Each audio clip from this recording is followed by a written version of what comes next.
श्री शिवाय नमस्तुभ्यम। स्वागत है आपका शिव पुराण श्री रुद्र संहिता पंचम खंड 17वें अध्याय में। श्री विष्णु जलंधर युद्ध।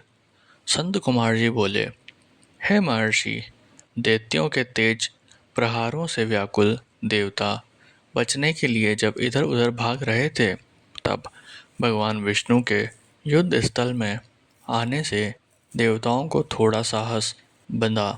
उनके वाहन गरुड़ के पंखों के फड़फड़ाने से आए तूफान में दैत्य अपनी सुध बुध खोकर इधर उधर उड़ने लगे, पर जल्दी ही उन्होंने अपने को संभाल लिया। जलंधर ने जब अपनी दैत्य सेना को इस प्रकार तितर बितर होते देखा, तो क्रोधित होकर उसने भगवान श्री हरि विष्णु पर आक्रमण कर दिया।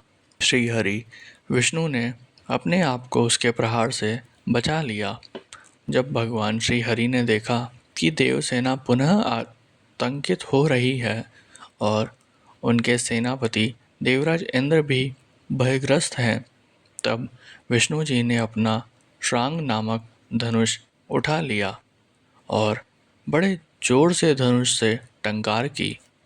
फिर उन्होंने देखते ही देखते पल भर में हजारों दैत्यों के सिर काट दिए। ये देखकर दैत्यराज जलंधर क्रोधावेश में उन पर झपटा।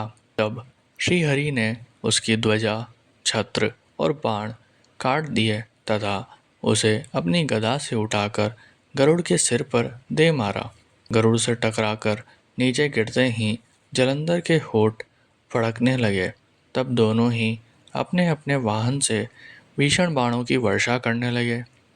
विष्णु जी ने जलंधर की गदा अपने बाणों से काट दी, फिर उसे बाणों से बांधना शुरू कर दिया, परंतु जलंधर भी महावीर और पराक्रमी था। वह भी कहाँ मानने वाला था। उसने भी भीषण बाण वर्षा शुरू कर दी और विष्णु जी के धनुष को तोड़ दिया। तब उन्होंने गदा उठा ली और उससे जलंधर पर प्रहार किया, परंतु उसका महादैत्य जलंधर पर कोई असर नहीं हुआ। तब उसने अग्नि के समान धधकते त्रिशूल को विष्णु जी पर छोड़ दिया। उस त्रिशूल से बचने के लिए विष्णु जी ने भगवान शिव का स्मरण करते हुए नंदक त्रिशूल चलाकर जलंधर के वार को काट दिया। तत्पश्चात भगवान विष्णु और जलंधर दोनों धरती पर कूद पड़े और फिर उनके बीच मल्ल युद्ध होने लगा। जलंधर ने भगवान विष्णु की छाती पर बड़े जोर का मुक्का मारा। तब विष्णु जी ने भी पलटकर उस पर मुक्के का प्रहार किया। इस प्रकार दोनों में बाहु युद्ध होने लगा। उन दोनों के बीच बहुत देर तक युद्ध चलता रहा। दोनों ही वीर और बलशाली थे। न भगवान विष्णु कम थे और न ही जलंधर। सभी देवता और दानव उनके बीच के युद्ध को आश्चर्यचकित होकर देख रहे थे। युद्ध समाप्त न होते देख भगवान विष्णु ने कहा, हे दैत्यराज जलंधर, तुम निश्चय ही महावीर हो। तुम्हारा पराक्रम प्रशंसनीय है। तुम इतने भयानक आयुधों से भी भयभीत नहीं हुए और निरंतर युद्ध कर रहे हो। मैं तुम पर प्रसन्न हूँ। तुम जो चाहे वरदान मांग सकते हो। मैं निश्चय ही तुम्हारी मनोकामना पूरी करूँगा। भगवान विष्णु के ये वचन सुनकर जलंधर बहुत हर्षित हुआ और बोला, हे विष्णु, आप मेरी बहन लक्ष्मी के पति हैं।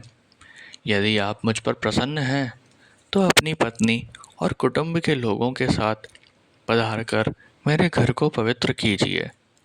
तब भगवान श्री हरि ने तथास्तु कहकर उसे उसका इच्छित वर प्रदान कर दिया।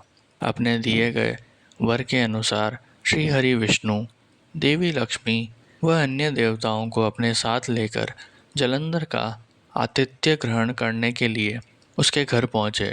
जलंधर उन्हें देखकर बहुत प्रसन्न हुआ और उसने सब देवताओं का बहुत आदर सत्कार किया और उनकी वहीं पर स्थापना कर दी।